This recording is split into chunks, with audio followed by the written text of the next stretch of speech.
Alors, ces dernières années ont été marquées par beaucoup d'innovations dans la prise en charge thérapeutique médicale des cancers digestifs, que ce soit les cancers les plus fréquents, comme le cancer colorectal par exemple, ou des cancers plus rares, puisque les organes digestifs sont très nombreux. Et ces innovations viennent principalement de médicaments qui sont capables de cibler directement la tumeur. Donc ils ont à la fois une efficacité importante et en même temps une excellente tolérance, et ce qui fait que la plupart des patients peuvent les recevoir.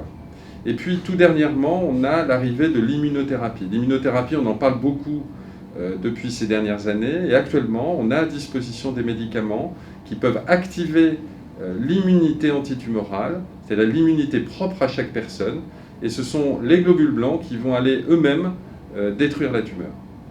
Alors sur le plan chirurgical, on ne s'intéresse plus qu'à la chirurgie en elle-même, mais tout ce qu'il y a autour, et notamment la préparation du patient avant la chirurgie et après la chirurgie. Donc ça, c'est très important pour améliorer l'état général, pour que le patient soit en meilleur état général lorsqu'il sera opéré. Sur le plan opératoire, on développe énormément de techniques mini-invasives avec des petits trous. Les patients sont opérés en cœlioscopie ou avec le robot, et on arrive à faire des hépatectomies majeures ou des pancréatectomies majeures avec des petites incisions par cœlioscopie ou robot assisté.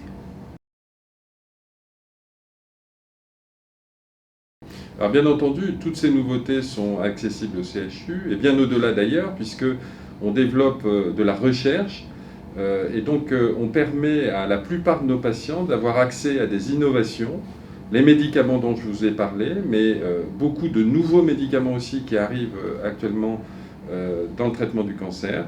On développe aussi des biomarqueurs, c'est-à-dire des dosages sanguins qui permettent de repérer des cellules tumorales, ou des dosages sanguins qui permettent d'avoir des critères d'efficacité ou non de tel ou tel traitement, ce qui permet de beaucoup mieux cibler les thérapeutiques. C'est ce qu'on appelle la médecine personnalisée.